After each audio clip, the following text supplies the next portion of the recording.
Rob, thank you so much for taking the time to join us today and welcome back to the show. Pleasure to be with you again, Nigel.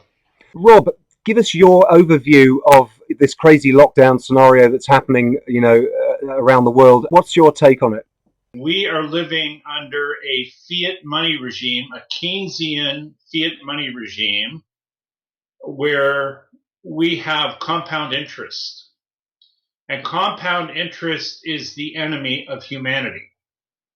And the reason compound interest is the enemy of humanity, I'm gonna give you a little metaphor. We all understand how the growth of this virus has made its way with the mushrooming of cases around the world.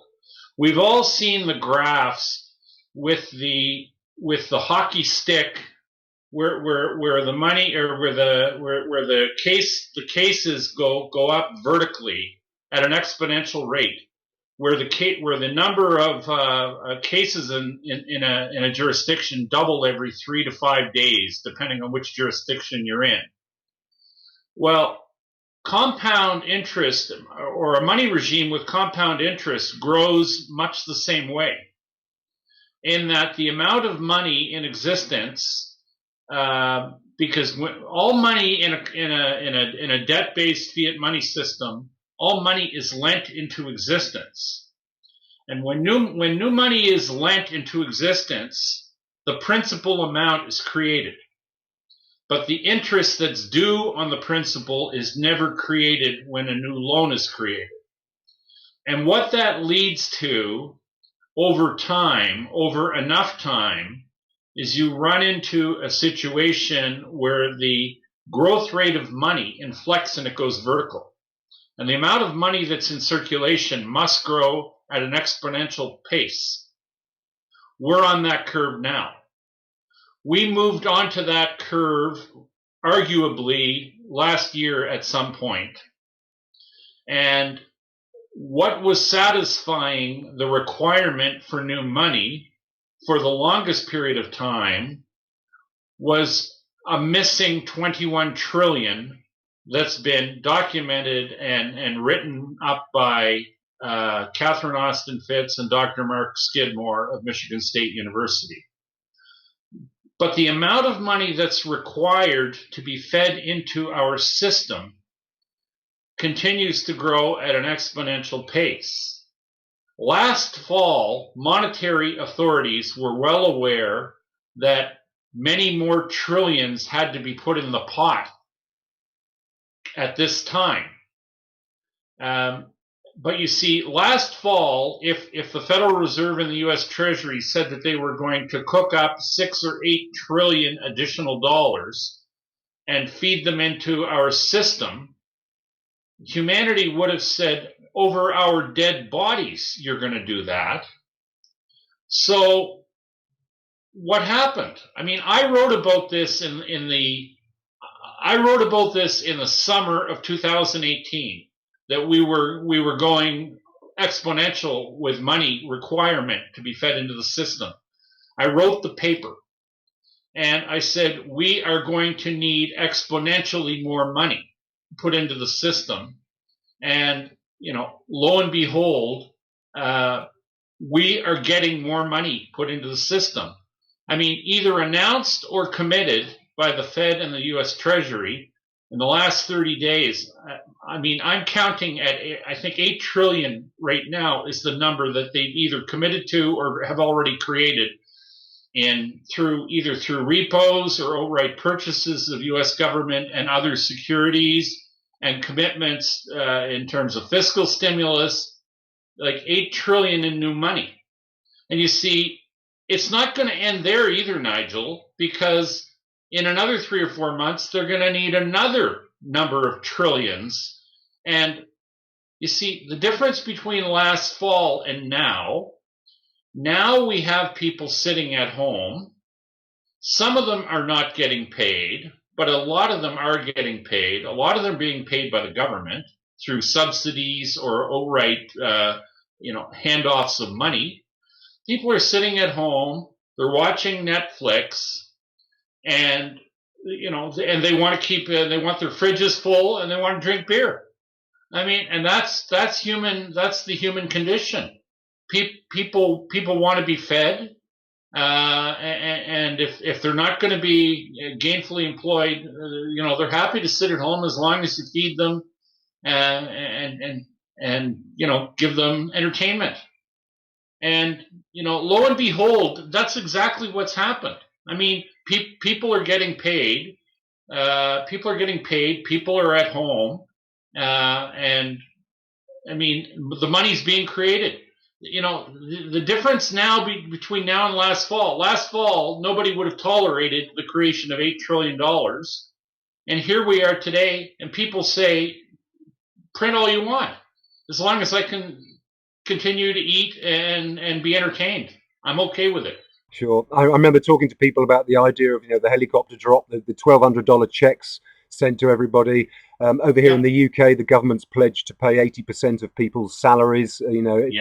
If you're self-employed, it's a little bit more complicated. But people seem to be generally pleased about the fact that someone's bailing them out, without joining the dots back to what you've just been talking about, the fact that we're on this exponential part of the curve. Well, yep. What people don't understand, I don't believe they understand anyway, is that the money that's been created was going to be created whether we had a virus or not. This has just brought it forward. The virus is the excuse to create the money, which leads me down the path to believing that the virus was dropped on humanity intentionally. Yeah. Because we needed an excuse to print the money. So let's just pause there for a moment, because that's a whole great big hypothesis. Where did the COVID virus come from? COVID-19. Is it a bioweapon? Blah blah blah. I would agree with you. There's a huge number of question marks, unanswered questions, contradictions. Stories that don't quite add up in the mainstream narrative. But the essential point with regards to the economy is that you're saying it's given the perfect cover, if you like, the perfect excuse to say, do you know what? Let's just crank the printing machines up and is that what you're saying? It's the perfect cover, yeah? Unless you believe in coincidences. I mean, if you believe, at least where I come from, Nigel, if you believe that this occurred naturally, this virus occurred naturally, then you probably believe that two planes crashing into three buildings made three buildings fall. Indeed. I mean, two planes hit three buildings, but three buildings fell. Absolutely. I mean, there was a 49-story building on 9/11 that no plane hit, and it fell into its own footprint. And funnily enough, it looked remarkably like a controlled demolition, which leads me on to ask you, do you think that this policy of lockdown, which is very, very questionable, I think, because I understand we're only slowing down the rate of cases in order to prevent healthcare systems from being overwhelmed. That's all we're doing. We're not really saving lives in the long run, is my understanding. We're just slowing the spread. Do you think then that this is a controlled demolition? Do you think that the policy of lockdown was waiting in the wings and as part of this, convenient, Well, the goals of the globalists, who are the architects of our financial system, the goals of the globalists are well stated and have been stated for better than 50 years in white papers they've written throughout time. And their goal is a one world government, a one world currency, and a one world religion, namely the worship of the state itself. Yep. And these people have contempt for humanity. These people believe that the appropriate amount of people on this planet to be something in the neighborhood of 500 million people. And that would imply that they have no use for, 7 and change billion of, the souls that walk and inhabit this planet right now. Because, I think we're up close to, is it 7 billion or is it close to 8 billion the population of our planet. Yeah, I think it's over 7 billion. I can't Yeah. remember the exact figure. So, I mean, they think the appropriate population is 500 million. So these people don't care if they lose a few of us along the way to achieving their goals. And like I say, their goals are to basically get rid of the financial system we currently have. They want a one world currency. My guess is that they probably would prefer to have a digital one world currency.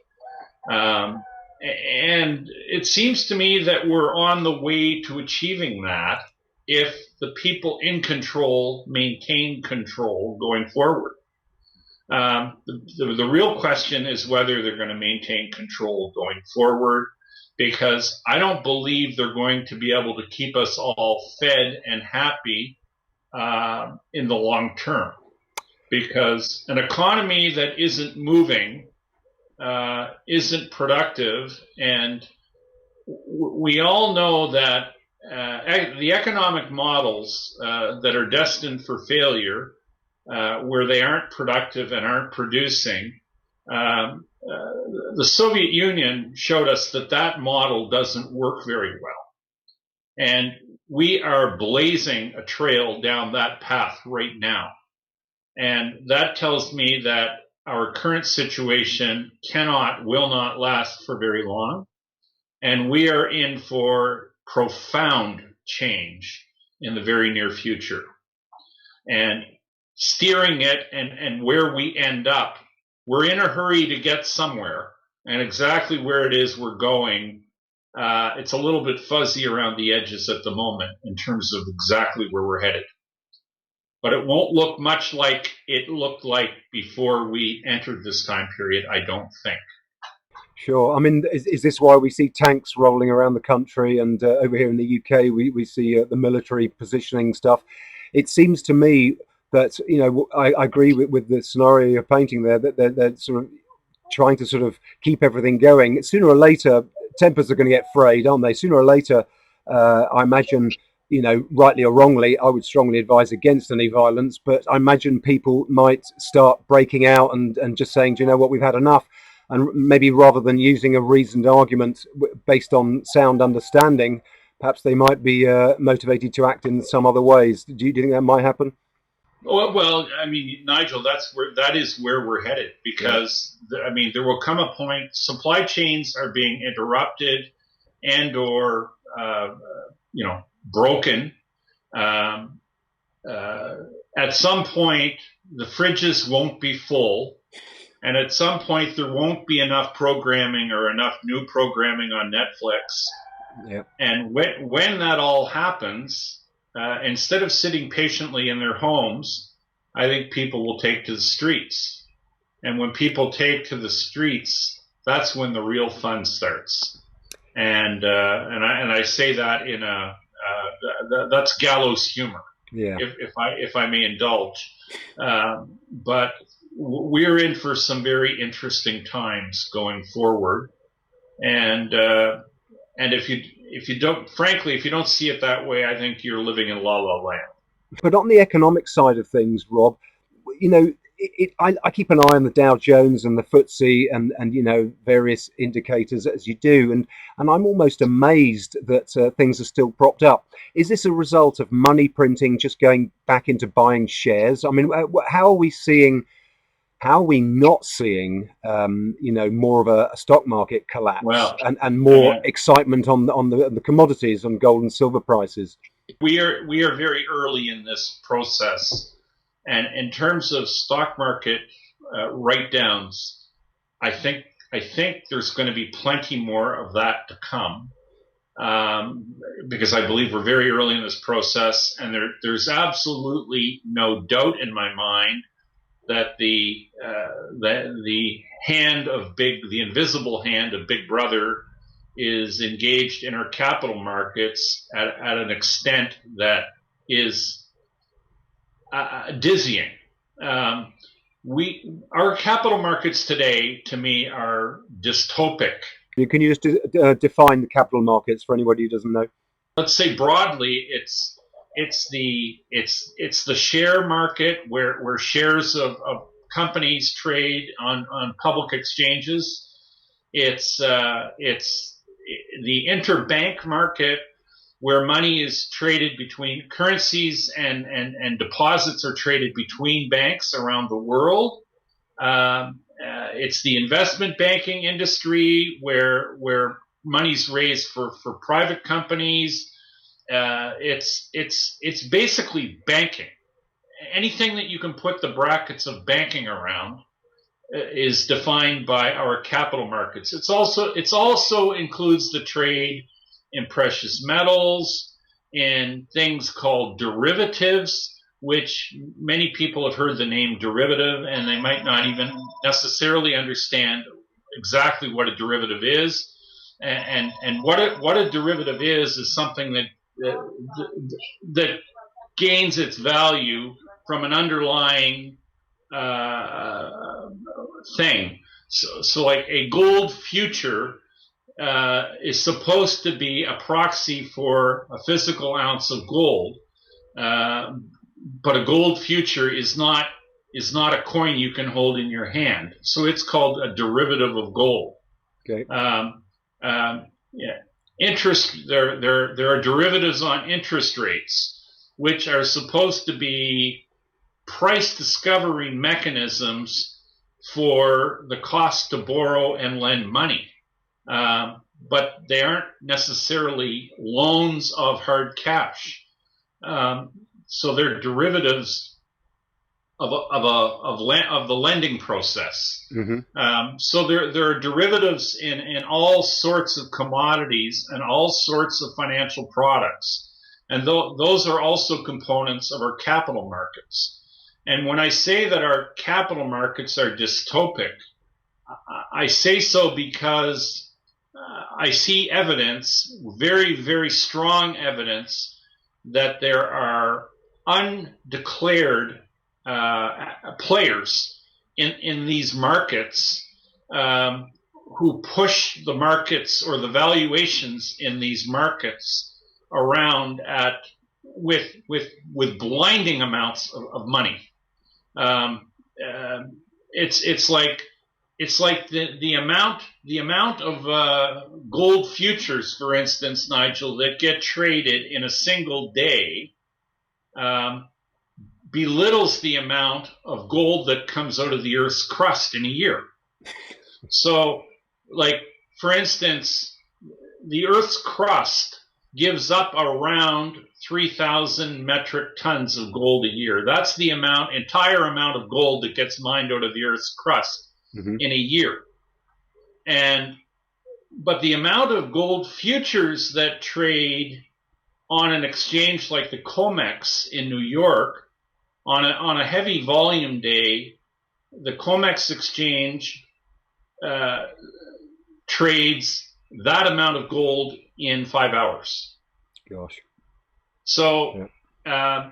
And they call that on the COMEX, they call that price discovery, as in it being representative of the real gold market.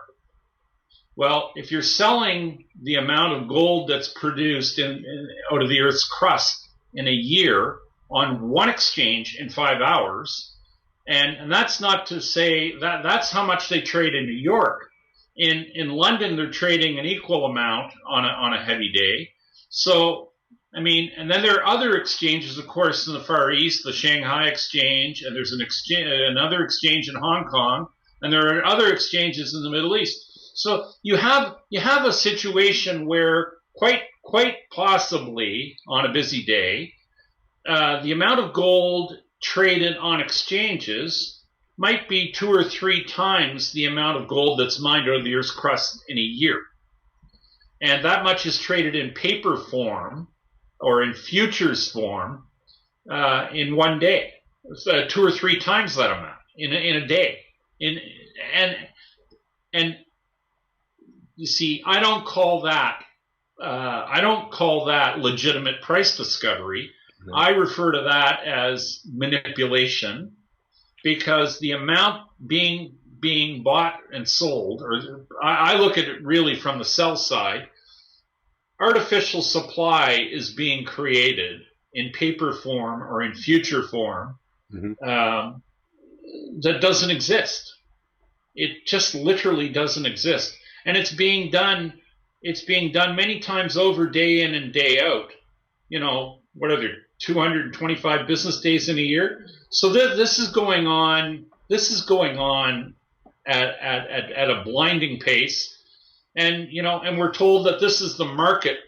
For instance, like with gold, we're told this is the market. This is the price for gold, and what we've been seeing recently is the cost of a physical ounce of gold, like to go buy a gold coin, a 1 ounce gold coin, the premium that you have to pay over the artificially derived price in the paper market or the future market, the premium has jumped to a considerable amount. I mean, there are premiums being paid like well over $100 on gold. Silver, which is trading in the paper markets at $14-15, is trading in the physical market at $25 to $30. Right. And it's making a mockery. It's making a complete mockery of the so-called price discovery mechanisms that are held up to the world as being representative of fair and free markets. Sure. And that's why I say our capital markets have become dystopic. Our equity markets, where the shares trade on the stock exchanges, I see evidence of central bank buying. And I mean, we know central banks buy because they admit that they buy, and exchanges that trade where these things are traded, they offer volume discounts. In their own literature, they offer volume discounts to central banks. I mean, it's right in their own literature. So, and we have evidence. I mean, we know that the Swiss National Bank buys shares. We know that the Japanese central bank buys shares. And I mean, we're told that the Federal Reserve does not buy shares. But while the Federal Reserve maybe doesn't technically buy shares in their own name, there's another entity in America called the Exchange Stabilization Fund, which is a very obsequious, misunderstood adjunct of the U.S. Treasury that is beyond any oversight. And it's been around since 1933. And it was created back in 1933 when America confiscated their citizens' gold, Yeah. and then subsequently revalued it from $20 an ounce up to $35 an ounce. It created a windfall of over $2 billion in 1933. That money was used to seed the Exchange Stabilization Fund, this secretive slush fund that was created, and it's subject to no law. It doesn't report to Congress. They don't publish financials. And in 1933, when the Exchange Stabilization Fund was created, with a stroke of a pen, it became the most powerful financial entity in the world. It had more money than the Federal Reserve in 1933. It had more money than the Bank of England.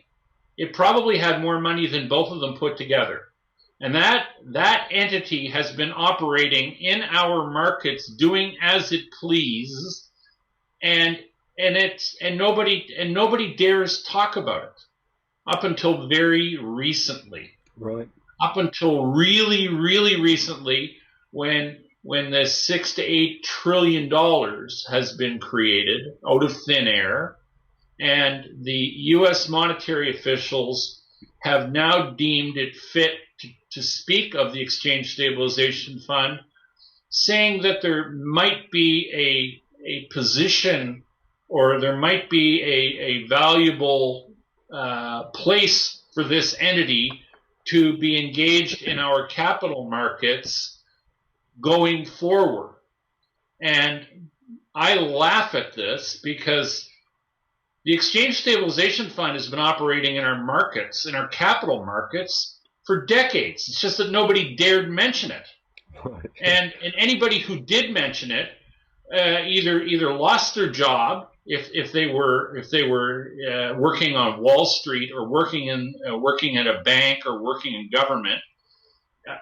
Uttering the words Exchange Stabilization Fund were a firing offense, and would have you ruined or labeled as a conspiracy theorist.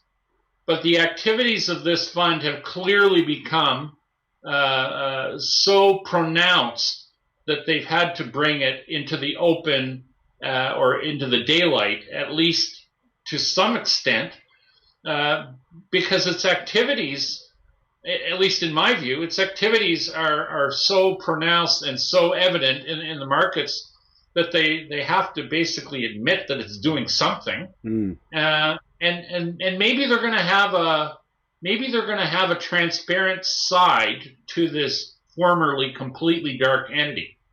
So maybe the left hand of the Exchange Stabilization Fund will do things above board and try to look and appear honorable, while on the other hand it's operating in the shadows, and it has a very dark side to it. You've raised a lot of points there. So it's easy to see how the markets can be manipulated, if not by tweaking numbers directly on computer screens, clearly by volume of trade and all sorts of things, derivatives and all these financial products and things.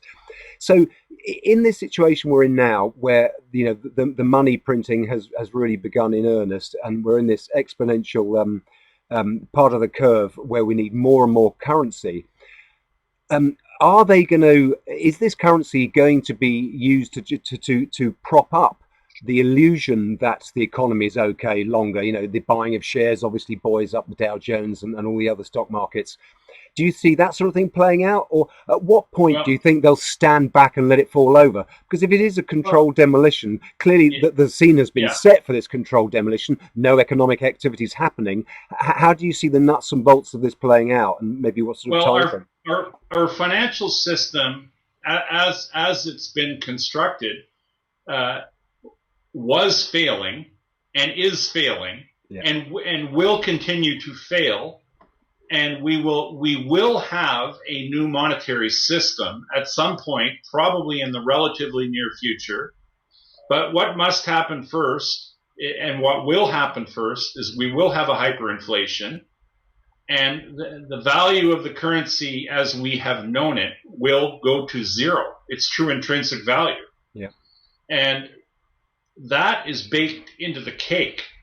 The people that run our financial system knew it was going to fail, and now they have an excuse for why it failed. Now, instead of having it fail and die of natural causes, they've introduced, at least in my view, a virus.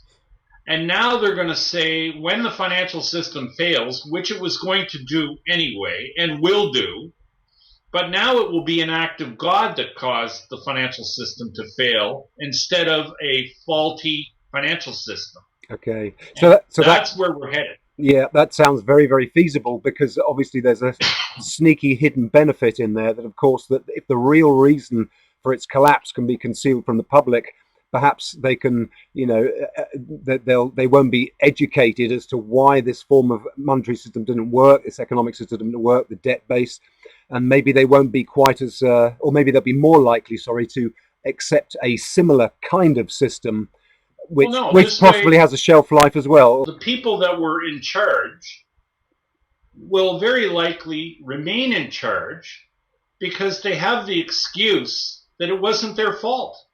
It was an act of God. And we did everything in our power to prevent this. And we gave it the old college try.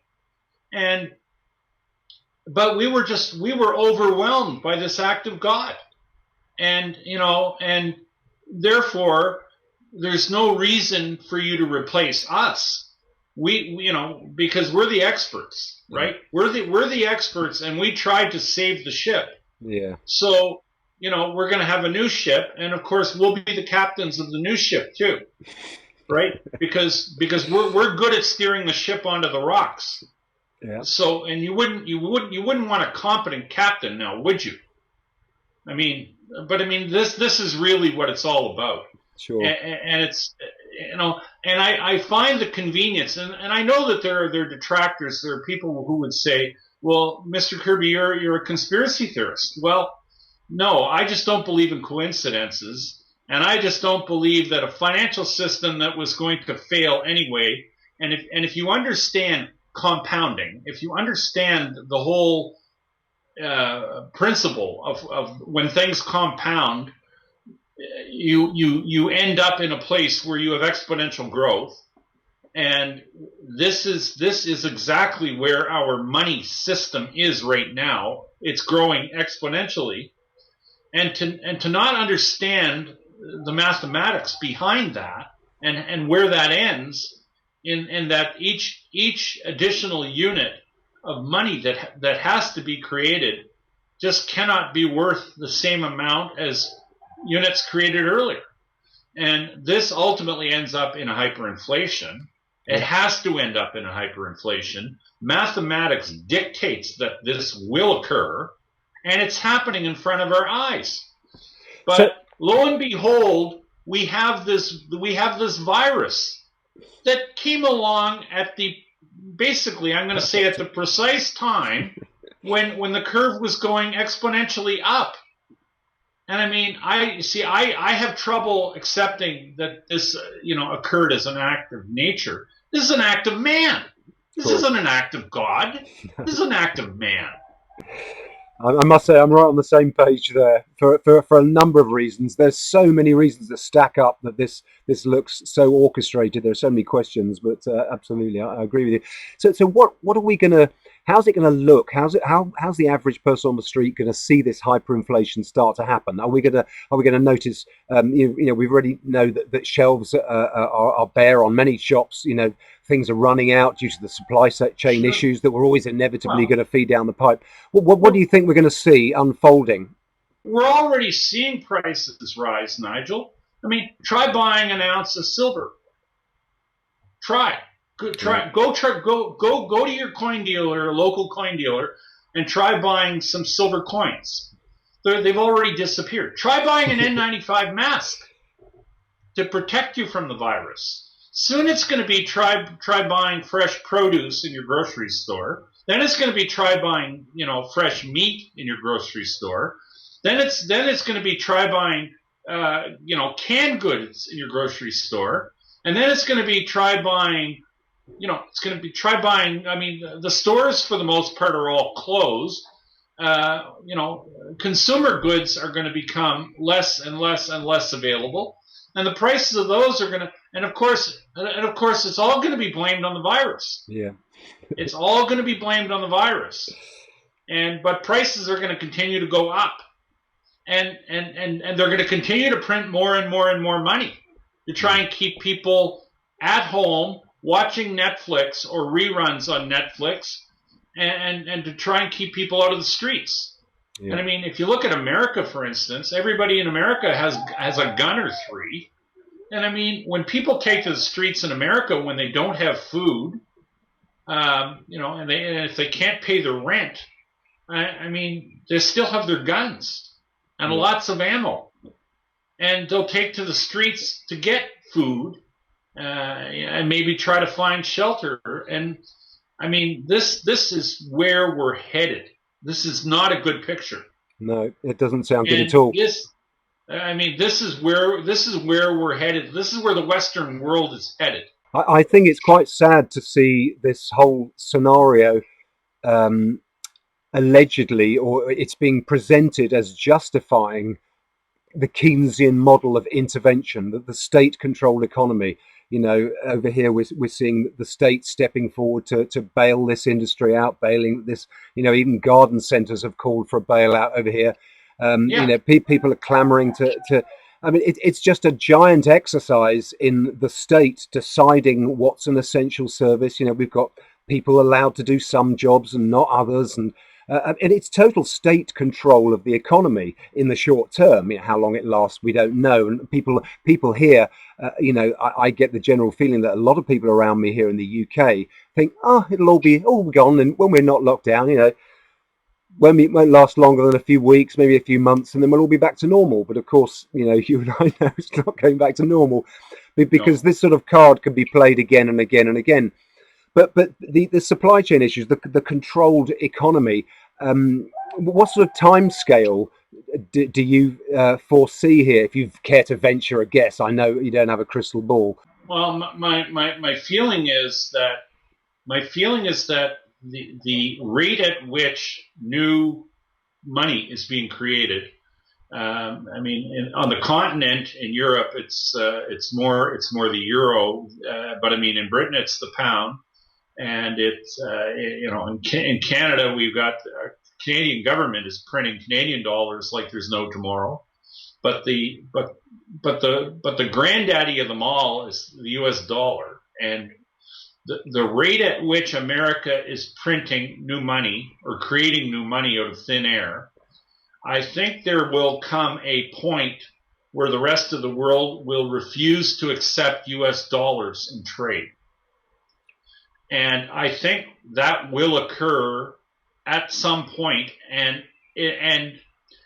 I think it's going to come sooner than later. And when it does, I'm not sure what's going to happen, because there might be a war. There very well could be a war if countries band together and say, America, we're not trading with you for dollars anymore. How America reacts to that, I don't know, because they might consider that an act of war. And if we go to some sort of a global conflict, Nigel, I take everything off the table, because how that plays out, that could get very, very ugly very, very quickly. Yeah, sure. But so I see that in my crystal ball, we are going to go over a tripwire, and it's probably going to be relative to a currency, probably the dollar, that probably isn't accepted anymore in trade, and that will set off, in my view, fireworks. And I think that comes sooner than later, because the rest of the world is sitting back, and while other countries are printing money too, they're not printing it to the same extent as America. And America is absolutely printing at an unpalatable pace, at least for the rest of the world. Just coming back to the hyperinflation being seen on the streets, if you like. Do you foresee this sort of time during the hyperinflation, as the currency is becoming worth less and less? Obviously, you've talked about the premiums on precious metals and on gold. So will those people, those of us who have some precious metals, do you think there will be this window of opportunity where you can ditch your precious metals, if you like, and turn them into some other tangible commodity, maybe land or something else? During this time? Will it play out with some sort of time scale that gives people, those who are paying attention, time to jump in and strike when the iron's hot? Fiat money has failed. Every fiat money regime ever devised by man has ultimately ended in abject failure. Yeah. From A to Z, assignats to zlotys, fiat money regimes have failed. And over the last 300 or 400 years, there have probably been 200 or 300 fiat money systems that have failed. And these are, the countries that have experienced this. And it's not all third world countries that have seen their money fail. Germany had a monetary crisis in the 1920s with the Reichsmark. In more recent times, there have been monetary crises in different countries in Africa. Zimbabwe comes to mind. I think I have a $100 trillion Zimbabwean banknote actually somewhere here on my desk. But I have $1 billion Reichsmark banknote somewhere here on my desk also. In the Weimar Republic, when people went in and ordered dinner, they would order 3 coffees at the beginning of dinner, because by the end of dinner you couldn't afford to buy a coffee because the price of coffee would triple over the time it took you to eat dinner. When the hyperinflation starts happening, at what point does the state pull the plug and say, okay, we've lost control? I mean, you've alluded to the Rhodesian dollar there, the 100 trillion note. At what point did they have to pull the plug and say this is not working? And that point is going to be reached, isn't it, with the British pound or the American dollar or whatever currency we're talking about in this coming inevitable hyperinflation. How high do you see it going before there's the public outcry or the powers that shouldn't be actually do something and say, okay, this one's broken, we need a new one? The timing is the toughest part I mean, it's sort of like saying, Nigel, I know how the story ends, and when you know the ending to a story, you can prepare accordingly. So my attitude is, I know that the current money system is doomed for failure. I know that it has to end in a hyperinflation, mm-hmm. where the currency of the realm becomes worth nothing. And I mean, I've been speaking for years saying that ultimately you will not be able to buy an ounce of gold with paper money. Those days will come. When they get here, I want to be pre-positioned, if possible, and to any extent that I can.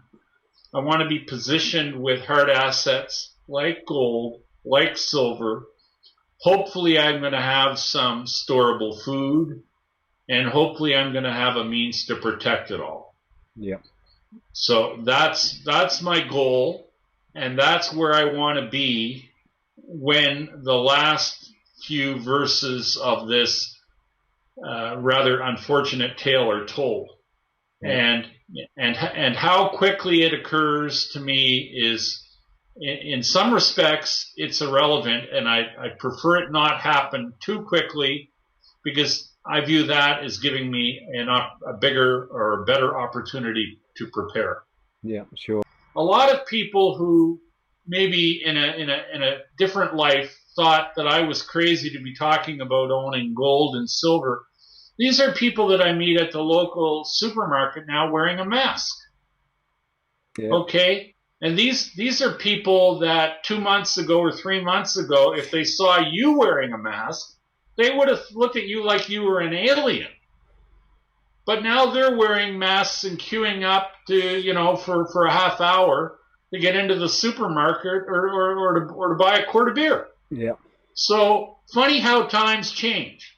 It is, isn't it? And it's amazing how quick things can change. Yeah. And the change that's coming will make what we've already seen look small. We are living in a time of change, and change will be profound. Absolutely. And I recommend everybody think about it and try to be prepared as much as you can. Do you see things like this, the increased state control, which is tragically inevitable with all of this? The free market is just being really, really sort of squished into a corner, if there's any left of it after this. But things like, we hear things like the Green New Deal sort of being sort of dust wiped off it, and people trying to represent that. We hear talk of universal incomes, over here from the socialist side. Do you see all of that sort of thing coming downstream of the mayhem? Well, is that going to be as the dust clears? One thing I find very, very interesting, and more than a couple people have mentioned it to me. They've said the general comment that I've heard is, Isn't it interesting that nobody's talking about global warming anymore? The virus seems to have taken all the headline space away from global warming, except for the real hardcore global warming crowd who say the virus was caused by global warming. I've actually heard people say that. So, and I mean, but this, this whole thing, for people to be walking around making claims that the virus is an act of God. No, the virus isn't an act of God, it's an act of man. God would not do anything as poorly as man has done. Our financial system, which was designed to break, is another act of man, not an act of God. Yeah. You want to know what acts of God are? Gold and silver. God created them and put them in our Earth's crust for us to extract and use as an honest medium of exchange. But we failed. We failed God. Okay? We let God down. You see, we tried to design something better in our own image, which failed. And it's got nothing to do with God failing. It's man that's failing. And man is failing in spades. And man will continue to fail until we get back to honest money. Because when you have honest money, when you have dishonest money, you have dishonest commerce. And I mean, if you really, really think about it, isn't a lot of what goes on in our world, it's one sham after another. If it isn't Bernie Madoff, if it isn't this scam or that scam, it's another scam. And, dishonest money does not make good neighbors. Okay, and you look at the tension in global relations around the world. Like, do you think that comes about because we have people acting responsibly and doing things in an honest way? I mean, people don't naturally have enemies with people that treat them fairly and honestly. And the tensions and the geopolitical tensions are all a result of dishonest trade, dishonest commerce, dishonest money. It's at the root of everything that's wrong in the world. Yeah. At least to me. You can trace everything back to dishonest money. That's an interesting one to place on the old call that money's the root of all evil, which I don't agree with if you consider money in its real form. But dishonest money. People don't like being cheated. Look, and it doesn't matter whether you're an atheist or whether you're a Christian or whether you're Jewish or whether you're Muslim. People resonate with honest trade. People intuitively know when they're being cheated. Nobody wants to deal with a cheat. You see, and that to me is what is at the root of all of our issues in the world. It's dishonest commerce. I struggle, Rob, to see how we can get to this honest money, because to me it seems, I don't wish to be overly negative in my outlook, but it seems that the state has won a slam dunk with this pandemic. It's such a perfect card to quell protests. The yellow vests in France have all packed up and gone home because they're all locked down.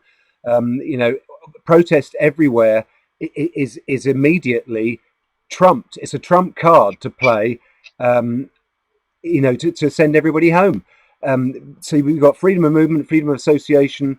If they bring in a crypto digital form of currency, global or national for the time being, who knows? Economic freedoms further gone. I see so much loss of freedom. I struggle to see how, in the midst of all this, and as the dust clears, that we're going to emerge with a sound money, with a gold-backed currency or anything sound.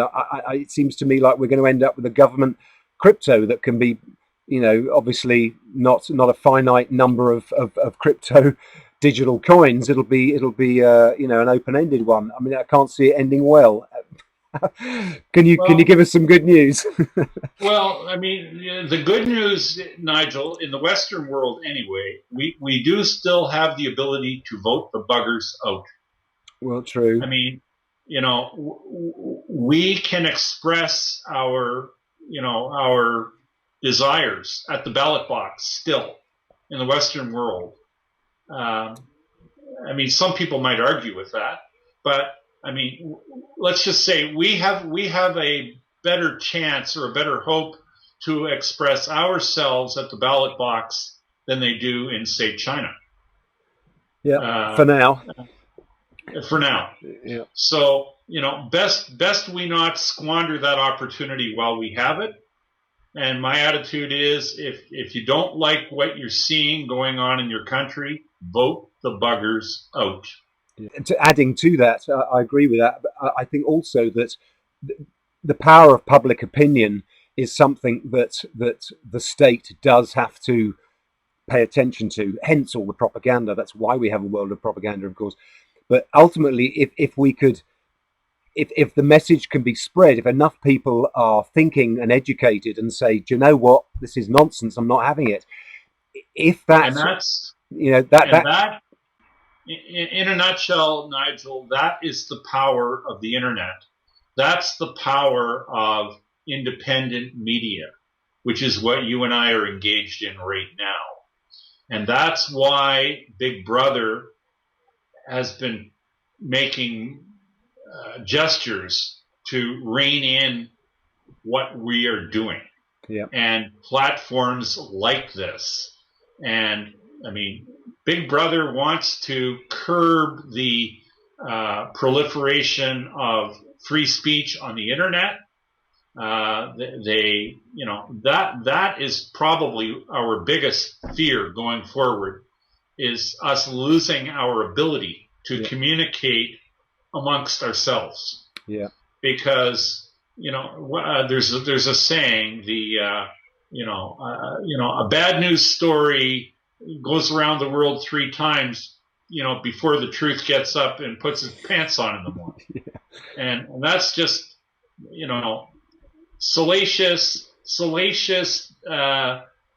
bad news or gossip travels much faster than truth and reality. So it's absolutely a chore for us to reach out and to share our knowledge with like-minded individuals, or to hopefully enlighten people as to what the true state of our world is, because there's a lot of people that just don't care.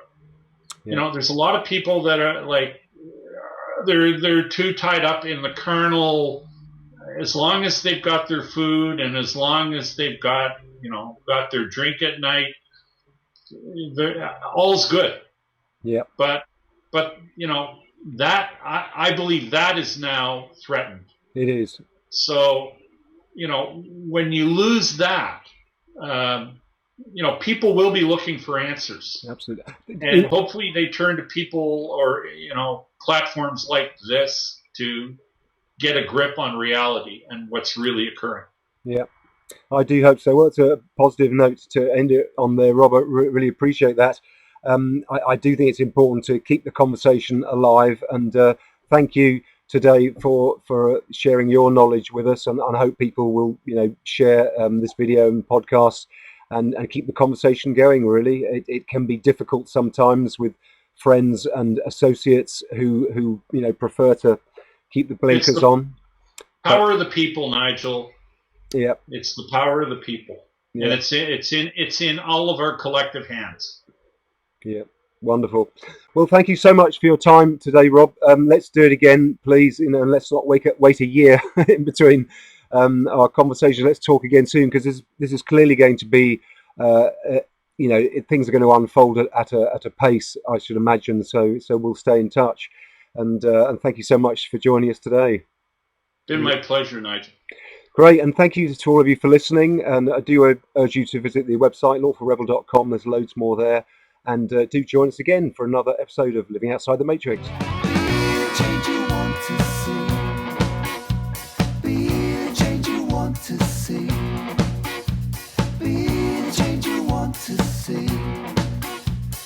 be.